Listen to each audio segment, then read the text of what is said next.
C'est le grand jour. D'habitude, dans les librairies, on est plutôt discret. Aujourd'hui, les lecteurs de La Belle Aventure s'affichent en grand. Après les séances photos en avril, ils découvrent avec étonnement leur visage.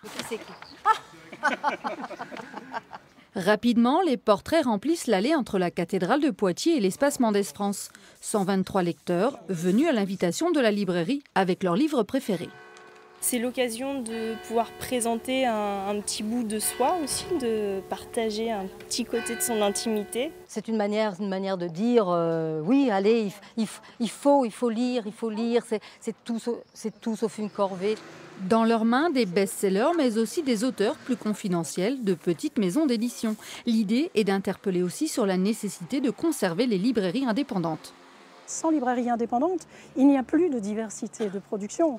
Il n'y a que dans les librairies indépendantes que les livres sont choisis pour leur valeur intrinsèque. Partout ailleurs, c'est le marché qui dicte les offres et c'est toujours rétréci et ça va toujours dans le sens de la facilité et de la tentation marchande.